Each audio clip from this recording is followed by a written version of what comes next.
கோரிக்கையை பொறுத்தவரை வெறுங்கையோடு வீட்டுக்கு அனுப்பாதே என்ற கோரிக்கை தான் பிரதானமான கோரிக்கை. இப்போ இந்த வெறுங்கையோடு வீட்டுக்கு அனுப்பின ஆளுக யார் யார் இருக்குங்களா? பரவாயில்லை. ஏன்னு சொன்னால், அவர்கள் இந்த போராட்டத்தில் கலந்து கொண்டாலும், அவர்கள் இந்த அமைப்பில் கலந்து கொள்ளாமல் இருந்தாலும், அவர்களுக்காக குரல் கொடுக்கிற ஒரே அமைப்பு ரேவா என்பதை நிரூபிப்பதற்காகத்தான் இந்த கேள்வியை கேட்டேன். அவங்க நம்ம சங்கத்தில் இல்லை, போராட்டத்துக்கு எதுவும் வரமாட்டுறாங்க, எதுக்கு அவங்க கோரிக்கை வைக்கிறாங்கன்னு சிலர் நினைக்கலாம். நமக்கு டிஏ நீண்ட காலமாக வராமல் இருக்குது, அதை பற்றி பேசாமல் இந்த வீட்டுக்கு போகிறவங்கள பற்றி பேசிக்கிட்டு இருக்கீங்க. அவங்கவுங்க 20,000 பென்ஷன் 25,000 பென்ஷன் வாங்கிட்டு போகிறவங்களுக்கு எதுக்கு பேசுகிறீங்கன்னு சிலர் கேட்டிருக்காங்க. உண்மையிலேயே ஒரு வருத்தமான விஷயம் என்னன்னு சொன்னால், அவங்க உழைச்சதுக்கே பென்ஷன் வாங்கியிருக்கா, நம்ம முன்னாடி பிறந்துட்டோம், அவங்க பின்னாடி பிறந்திருக்கிறாங்க. அதனால் அந்த விலைவாசி ஏற்றத்துக்கு அவங்க பென்ஷன் வாங்குறாங்க. ஆனால் அந்த சேமித்து வச்ச பணம், PF, gratuity, leave salary, commutation, இது போன்ற பணங்கள் எவ்வளோ வரணும்? கிட்டத்தட்ட ஒரு ஆளுக்கு 35 லட்சத்துலேருந்து 30 லட்சம் 40 லட்சம் வரைக்கும் வர வேண்டியது. இந்த 35 லட்சம் 30-40 லட்சத்தெல்லாம் வைத்துக்கொண்டு தன்னுடைய குழந்தைகள், தனக்கு கனவு வீடு ஒன்று இருக்கும். எல்லாருமே கனவு காண்பார்கள் இல்லையா? நமக்கு ஒரு வீடு, சொந்த வீடு வேணும் அப்படின்னு. அந்த கனவு வீடை கட்டுவதற்கு, பிள்ளைகளை மேல் படிப்புக்கு அனுப்புவதற்கு, குழந்தைகளின் திருமண செலவிற்கு, இதுக்கெல்லாம் பயன்படும் என்று சொல்லித்தான் அந்த பணத்தை எதிர்பார்த்திருப்பார்கள். இந்த சூழ்நிலையில் அவர்களை வெறுக்கையோடு வீட்டுக்கு அனுப்பினா அவருடைய மனோநிலை எப்படி இருக்குன்னு பாருங்கள். நம்ம ஏதோ பென்ஷன் வாங்கிட்டு இருக்கோம், இது ஓடிக்கிட்டு இருக்கு. இவ்வளவு எதிர்பார்ப்போடு வெளியேறக்கூடிய ஒரு தொழிலாளி, ஒரு ஓய்வூதியர் ஒன்றுமே இல்லாமல் வீட்டுக்கு போனால் ரொம்ப பலகீனமானவர் இருந்தால் ஹார்ட் அட்டாக் இருந்து செத்தே போகும். கொஞ்சம் தைரியமான ஆளுங்க நம்ம ஆளுங்க, விடுறாதவனை ஒரு கை பார்த்துக்குருவான் அப்படிங்கிற ஒரு தைரியத்தோடு இன்னைக்கு போய்கொண்டு இருக்கிறார்கள். அவர்களுடைய பிரச்சனைகளை தீர்ப்பதற்கு ரேவா முன்கையை எடுக்க வேண்டும் என்று மாநில மையத்திலே முடிவு செய்ததன் அடிப்படையில் தான் இன்றைக்கு மாநிலம் முழுவதும் இந்த இயக்கத்தை நடத்தி கொண்டிருக்கிறோம். திண்டுக்கல்லை பொறுத்தவரை ஒவ்வொரு மாதமும் இந்த இயக்கத்தை நடத்த வேண்டும் என்று திட்டமிட்டு இருக்கிறோம். இந்த கோரிக்கைக்காக நீங்கள் இவ்வளவு கூட்டத்தை கூட்டியிருக்கிறீர்கள் சொன்னால் 2 நாள் அவகாசம் தான். முந்தா நாள் வாட்ஸ்அப் செய்தி தான், யாருக்கும் ஃபோன் பண்ணி சொல்லலை, ஒன்றும் சொல்லலை, வால் போஸ்ட் அடிக்கலை, எதுவும் செய்யலை. அப்போ நம்மளுடைய உணர்வு மட்டம். கோர்ட்டில் நடந்த சமாச்சாரம் என்னன்னு சொன்னால், இன்னும் குறிப்பாக சொல்ல போனால் ரேவாவும் வாங்கித்தரல, கோவை பேரவையும் வாங்கித்தரல. ரேவா நம்மளுடைய அமைப்பினுடைய வழக்கு 2012 ஆரம்பித்து தொடர்ந்து அது நடந்துகிட்டே இருக்கு. வழக்கினுடைய சாராம்சமே ஏற்கனவே 2014 பெற்ற தீர்ப்பின் அடிப்படையில் அந்த நம்பர் விசாரணை நடந்து கொண்டிருக்கிற போது அதிகாரிகள் தரப்பில் வாதாடக்கூடிய அஜ்மல் கான் அவர்கள், நீங்கள் முழுமையான டிஏவை எங்களுக்கு வழங்க வேண்டும் என்று கோருகிறார். அப்போ ஜட்ஜி கேட்குறார், அவங்களுக்கு முழுமையான டிஏ கொடுத்தால் எவ்வளவு பணம் வரும்? இதெல்லாம் ரெக்கார்டில் இருக்காது, ஆர்டரில் இருக்காது, ஆர்குமெண்ட்டில் கோர்ட்டில் நடந்த சமாச்சாரம். இவர்களுக்கு இந்த 111-47 வழக்கு போடுறாங்களே நம்பரு, அந்த வழக்கில் இந்த அதிகாரிகளுக்கு கொடுக்க போகிற பணம் எவ்வளவு என்று கணக்கு சொல்லுங்க அப்படின்னு அரசு தரப்பு வழக்கறிஞர்கிட்ட கேட்குறாரு. அரசு தரப்பு வழக்கறிஞர் என்ன சொல்கிறாருன்னு சொன்னால், இது அதிகாரிகளுக்கு மட்டுமான பிரச்சனை அல்ல, 93,000 தொழிலாளர்களுக்கான பிரச்சனை. ஆகவே அவர்களுக்கு மட்டும் கணக்கெடுத்தால் ஒரு சிறிய தொகை வரும். 93,000 பேர்களுக்கு கணக்க வேண்டி இருக்கிறதால் மிகப்பெரிய தொகை வருகிறது. ஆகவே நிதி இல்லை, நிதி சுமை இருப்பதால் இந்த டிஏவை முழுமையாக நாங்கள் வழங்க முடியாது என்று சொல்கிறார். அப்போ ஜட்ஜ் என்ன சொல்கிறாரு? இப்போ எவ்வளவு தான் கொடுப்பீங்க, அதையாவது சொல்லுங்க அப்படின்னு சொல்லுகிற போது தான் அரசு தரப்பில் பேசியிருக்கிறோம். அரசு வந்து மாதம் 15 கோடி என்ற அடிப்படையில் ஒரு 450 கோடியை தருவதாக சொல்லியிருக்கிறார்கள். இதுதான் அரசு தரப்பில் ஒரு ஏதோ ஒரு கருணை அடிப்படையில் போனா போகுதுன்னு சொல்லி கொடுத்த பணம் 15 கோடி. அவங்களும் வாங்கலை, நம்மளும் வாங்கலை, ஒத்துக்கணும். நேரடியாக அந்த அரசு தரப்பு வக்கீல் 93,000 தொழிலாளிக்கான பிரச்சனை என்று கொண்டு வந்ததுக்கு பின்னால் அந்த 15 கோடியை கொடுக்குறாங்க. இது ஃபர்ஸ்ட் ஹியரிங். அடுத்த ஹியரிங்ல தான் ஹைலைட்டே இருக்கு. இப்போ 15 கோடி கொடுத்துட்டாங்க, நம்ம போய் அந்த வழக்கில் ஜாயின் ஆகி வாதம் சொன்னால் அரசு அதிகாரிகள் சரி இப்போ கொடுத்தது நாங்கள் வாங்கிக்கிறோம், பின்னாடி நிதி சிங்காரம் பேச்சில் அதுதான் இருக்குது. அவருடைய பாணியை பேசுனீங்கன்னா அரசில் நிதி இல்லைங்கிறாங்க, நாம் கொடுப்பதை வாங்கிக் கொள்வோம், பிறகு வழக்கை தொடர்ந்து நடத்துவோம் என்ற அடிப்படையில் தான் அவர் பேசுகிறார். அப்போ என்ன, நம்ம போய் அந்த வழக்கில் ஜாயின் பண்ணலன்னு சொன்னால் இந்த 15 கோடியோடு நின்றுக்கும். நம்ம சொல்கிறோம் 15 கோடி மாதத்துக்கு கொடுக்குறீங்க, வருஷத்துக்கு 450 கோடி கொடுக்குறீங்க. இந்த வழக்குக்கு இந்த தொகை எவ்வளவு வேணும்? மொத்தம் 93,000 பேர் சொல்கிறாங்கல்ல, 93,000 பேருக்கு கணக்கு விட்டால் எவ்வளவு பணம் வரும் என்பதை அரசாங்கமே சுப்ரீம் கோர்ட்டில் தாக்கல் பண்ணியிருக்கு. அது எவ்வளவு தொகை? 3062 கோடி. 3062 கோடி நிலுவை இருக்கிற போது வெறும் 15 கோடி ஒதுக்குவது என்பது எந்த கணக்குலையுமே வரல, என்ன கணக்குன்னே புரியலை. அதனால் இது போதாது.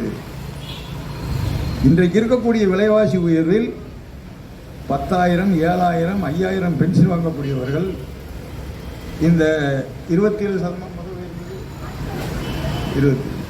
அது அதனால் ஏற்படக்கூடிய உயர்வு என்பது பத்தாது. மேலும் அரசாங்கத்திடம் பேசி கூடுதலான நிதியை ஒதுக்க வேண்டும் என்று சொல்லி வாதாடுகிறார். அப்போ தான் என்ன சொல்கிறாருன்னு சொன்னால், 15 கோடியை நீங்கள் கொடுக்குறீங்கன்னு வச்சுக்கோங்க, எவ்வளவு நாள் ஆகும்? இந்த 3062 கோடியை முடிக்கிறதுக்கு 18 ஆண்டுகள் ஆகும். இந்த 18 ஆண்டுகளில் எத்தனை பேர் உயிரோடு இருப்பாங்க? இப்போ செத்ததுக்கு அப்புறம் யாருக்கு பென்ஷன் கொடுப்ப? செத்து போனதுக்கப்புறம் யாருக்கு டிஏ கொடுப்ப? என்னையா ஒன்றும் விளங்காத புதிராக இருக்கு என்று வாதாடுறதுக்கு பின்னால் என்னங்க அவங்க இவ்வளோ சொல்கிறாங்க, நீங்கள் வந்து 15 கோடின்னு சொல்லிக்கிட்டு இருக்கீங்க, பட்ஜெட்டில் நிதி ஒதுக்கி காசை கொடுக்க சொல்லுங்கன்னு சொல்லி ஜட்ஜி சொல்கிறார். அதுக்கப்புறம்தான் மறுபடியும் ஒரு 30 கோடியை மீண்டும் ஒதுக்குகிறார்கள். இந்த 30 கோடியை ஒதுக்குவதற்கு மூல காரணமாக இருந்தது, திறமையாக வாதினது தேவா சங்கத்தினுடைய அஜய் கோஷ் வழக்கறிஞர். இல்லைன்னா அப்பவே க்ளோஸ் பண்ணிட்டு போய்ப்பாங்க. இப்போவும் சொல்கிறேன், அடுத்து 21ஆம் தேதி வாய்தா, 25ஆம் தேதி சென்னையிலே வாய்தா, 21ஆம் தேதி வாய்தாவுக்கு அஜய் கோஷ் வருகிறார், 25ஆம் தேதி வாய்தாவுக்கும் அஜய் கோஷ் ஆஜராகிறார். அப்போ 21ஆம் தேதி வாய்தாவில் என்ன சொல்கிறாங்கன்னு சொன்னால், உங்களுக்கு மொத்தமாக எவ்வளவுதான் தரணும், எத்தனை பேருக்கு தரணும், அதை ஒரு அபிடவிட்டாவை நீங்கள் தாக்கல் பண்ணுங்க அப்படின்னு நம்ம தரப்புலையும் சொல்கிறாங்க, அதிகாரிகள் தரப்புலையும் சொல்கிறாங்க.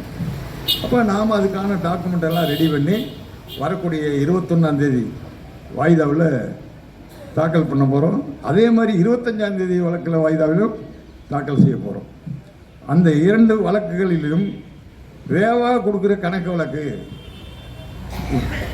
மொத்தம் தொகையில் இத்தனை தொழிலாளிக்கு வர வேண்டியது இருக்கிறது, இவ்வளவு ரூபா வர வேண்டி இருக்கிறது என்ற புள்ளி விவரத்தோட நாம் அந்த டாக்குமெண்ட்டை செய்ய போகிறோம். இதுக்கிடையில் நம்ம வாதிடும்போது நீங்கள் இப்போதைக்கு இந்த டிஏ உயர்வை அப்டேட் பண்ணுங்க, இன்றைக்கு இருக்கக்கூடிய டிஏ என்னவோ அதை கொடுங்க. அரியர்ஸ் பின்னாடி நாம் பேசிக்கொள்ளலாம் என்ற வாதத்தையும் வைக்கிறோம். நீங்க ரொம்ப தூரம் போறீங்க. ஜட்ஜு சொல்றாரு கொஞ்சம் மெதுவா போங்க. அப்படின்னா என்ன அர்த்தம்னு சொன்னா, முழு தொகையும் நீங்க இப்போதைக்கு கேட்காதீங்க. அரசாங்கம் நிதி இல்லைன்னு சொல்றாங்க, ஏதோ பட்ஜெட்ல நிதி ஒதுக்குறீன்னு சொல்றாங்க. அது வந்ததுக்கு பின்னாடி அடுத்த ஹியரிங்கில் என்னன்னு பார்ப்போம் அப்படிங்கிற அர்த்தத்தில் அவர் நீங்கள் நீண்ட தூரம் போகாதீங்கன்னு சொல்றாரு. அப்போ அடுத்த வாயிதாவிலையும் நாம் முழுமையாக பெற்றுவிடுவோம் என்ற நம்பிக்கை நமக்கு வேண்டாம். கூட வர்றதுக்கு வாய்ப்பு இருக்கு. ஏற்கனவே 194 இருக்கு இல்லையா, இன்னும் ஒரு 20 25 சேர்த்து கூட வர்றதுக்கு வாய்ப்பு இருக்கு. அது என்னன்னு நமக்கு தெரியாது. அது யூகத்தின் அடிப்படையில் நம்ம பேச முடியாது. அப்போ இப்படிப்பட்ட வழக்குகளை சந்திப்பது, அதனுடைய புள்ளி விவரங்களை கொடுத்து 99,000 தொழிலாளர்களுக்காக வாதாடுவது யாருன்னு சொன்னா ரேவா அமைப்பை தவிர வேற எந்த அமைப்புக்கும் அதிகாரி இல்லை. இது வழக்கு முடிஞ்சு போச்சு. ERPS பற்றி பேசினார். அதுதான் சொன்னது மாதிரி, அவர் சொன்னது மாதிரி வழக்கு முடிஞ்சு 6 மாதத்துக்கு மேலே ஆச்சு. கணக்கு எடுத்துட்டாங்க, யாருக்கு எவ்வளவு ஒன்றா தரணும்னு சொல்லி கணக்கு எடுத்துட்டாங்க. அரசாங்கமும் கொடுக்கறதுக்கு தயார் நிலையில் வந்துருச்சு. நிதித்துறையில் பணம் இல்லைன்னு சொல்லி பெண்டிங்கில் வச்சுருக்காங்க. நிதித்துறை செயலாளர், பொதுவாக உங்களுக்கு தெரியும், ஒரு பட்ஜெட் போடுகிற போது எந்தெந்த இலாக்காவுக்கு எவ்வளவு கோடி ரூபான்னு பட்ஜெட் போட்டுருவாங்க. அந்த பட்ஜெட் தொகையில் இருந்தால் செலவு செய்ய முடியும். இது கூடுதல் பட்ஜெட். கூடுதல் பட்ஜெட்டை வந்து நிதித்துறையில் கேட்கிற போது அதெல்லாம் கொடுக்க முடியாது அப்படிங்கிற ஒரு ஸ்டேட்மெண்ட்டை சொல்லிட்டு அந்த நிதி என்னது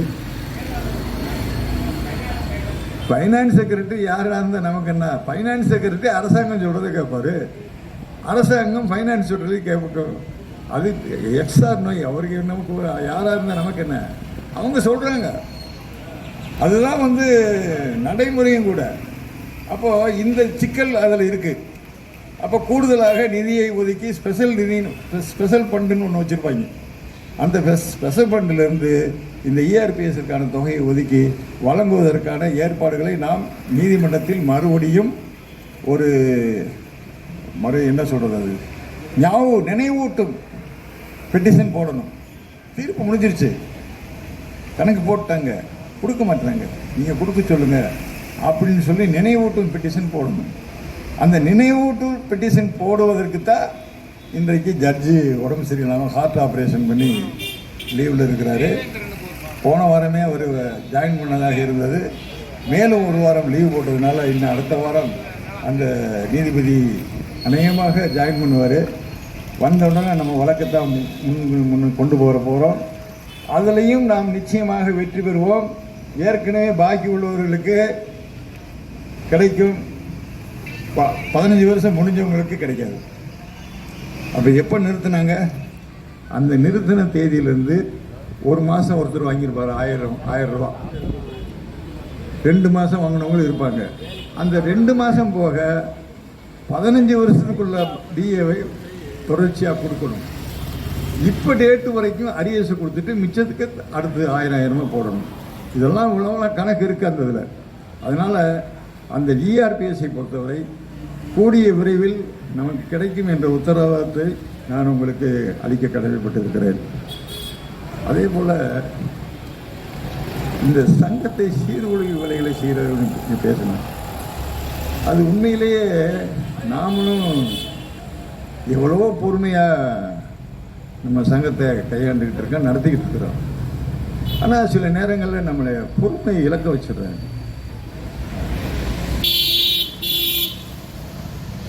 ஏற்கனவே கஸ்பாஸ் சொல்லிட்டாரு, கோரிக்கை மாநாடு 3ஆம் தேதி கோரிக்கை மாநாடு, ஓய்வூதியர்களே வருக. யார் ஓய்வூதியர்கள்? நீங்கள் தானே. எங்கள் தலைமையோட பேசினாரா? ஓய்வூதியர்களே வருகன்னு போடுறிய. ஓய்வூதியர்களமே எத்தனை அமைப்பு இருக்கு, அத்தனை அமைப்புகளுக்கும் நீங்கள் அழைப்பு விட்டுட்டியா? வாங்க உங்கள் கோரிக்கை பிரச்சனைகளை பேசுவதற்கு நாம் ஒன்று சேர்ந்து போராடும் என்று சொன்னார்களா? சொல்லலை. அப்புறம் எதுக்கு இந்த கோரிக்கை மாநாடு? லைவ் தொழிலாளி பிரச்சனையை பார்க்கறதுக்கே உனக்கு நேரம் பத்தலை.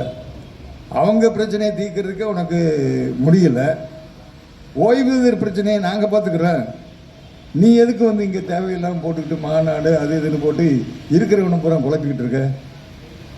1008 பிரச்சனை இருக்குது. இன்றைக்கு தனியார் மயம் மினி பஸ் எல்லாம் விட்டான். மாட்டுத்தாவணி பஸ் ஸ்டாண்டில் போனீங்கன்னா சிட்டி பஸ்ஸுக்கு நடுவில் மினி பஸ் நிப்பாட்டிக்கிறான். முன்னாடியெல்லாம் நீ மினி பஸ் ஓரமாக நிற்கும், அங்கே போய் ஏறணும். ஆனால் இன்றைக்கு என்னன்னா 77B நிற்கிற இடத்துலையே மினி பஸ்ஸை நிப்பாட்டியிருக்கான். பூரா அவன் வண்டியில் போகிறது, நம்ம வண்டி சும்மா போகுது. அப்போ இந்த மினி பஸ் இயக்கத்தை தடுப்பதற்கு இந்த தொழிற்சங்கங்கள் என்ன செஞ்சு? அதே மாதிரி மின்சார பேருந்து அது பூராமே கான்ட்ராக்ட் தான். தனியார் மய கொள்கைகளையும் இந்த போக்குவரத்து சீரழிவதை தடுத்து நிறுத்த முடியாத இவர்கள் போக்குவரத்து தொழிலாளிக்காக போராடுகிறார்களாம், வாங்கி தருகிறார்களாம், இங்கே அறைகோல் எடுக்கிறார்களும் என்று சொன்னால் யாரை ஏமாற்றுவதற்காக இந்த வேலைகளை செய்கிறீர்கள்? பென்ஷனை நிறுத்தினான், யார் வந்தது?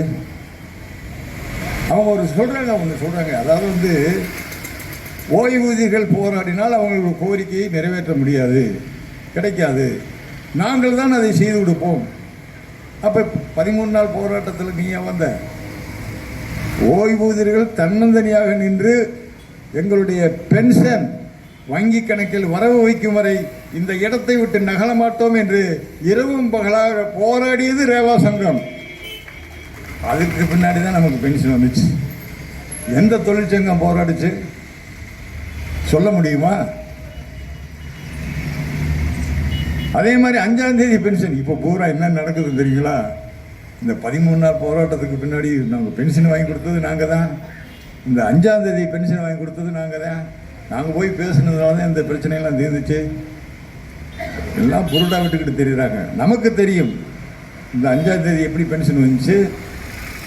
இன்னும் சொல்ல போனால் நமக்கு 7ஆம் தேதி 8ஆம் தேதி 9ஆம் தேதி எந்த தேதின்னு கணக்கு கிடையாது. டெய்லி பேங்கில் போய் ஏடிஎம்மை போட்டு விட்டு பார்த்துக்கிட்டு வந்துட்டு இருந்தாங்க நம்ம ஆளுகள். அதே மாதிரி திருவள்ளூர்லாம் எடுத்துக்கிட்டிங்கன்னா மாத கடைசி ஆயிடும். அது பேருதே விரைவு போக்குவரத்து. பென்ஷன் விஷயத்தில் ரொம்ப ஸ்லோ. 20, 22 தேதிகளில் தான் அவங்களுக்கு பென்ஷன் கிடைக்கும். இப்படியெல்லாம் பலதர தேதிகளில் வழங்கப்பட்ட பென்ஷனை ஒரே தேதியில் 5ஆம் தேதி என்று நிர்ணயம் செய்து இதுவரை 5ஆம் தேதி பென்ஷன் வாங்கி கொடுத்த சங்கம் ரேவா சங்கம் என்பதை மறந்துவிடாதீர்கள். இன்னும் நிறைய பேர் பேச சொல்லலாம். ஏற்கனவே பல விஷயங்களை நம்ம பேசியிருக்கோம். இராணுவ பென்ஷன் வாங்குறவர்கள், விஆர்எஸ்ஸில் போனவர்கள், இவர்களுக்கெல்லாம் நாம் தான் வழக்கு தொடுத்து வாங்கி கொடுத்தோமே தவிர எந்த தொழிற்சங்கமும் இதை முன்கையெடுத்து செய்யவில்லை. இனி வருங்காலங்களிலும் யாரோ பேசினார், கோபாலா, நீங்கள் லைவ் தொழிற்சங்கம் ஆரம்பிங்கன்னு சொன்னார். இன்னைக்கும் சொல்கிறேன், நான் முன்னின்று ஒரு கட்சி சார்பற்ற அமைப்பாக ஒரு தொழிற்சங்கத்தை உருவாக்கினால் நமக்கு பின்னால் ஆயிரக்கணக்கான பணியில் உள்ளவர்கள் வருவதற்கு தயாராக இருக்கிறார்கள். நம்மகிட்ட வேலை செய்கிறதுக்கு ஆள் இல்லை. எனக்கு வயசு ஆகி போச்சு, கஸ்பாருக்கு வயசு ஆகிக்கிட்டே இருக்கு.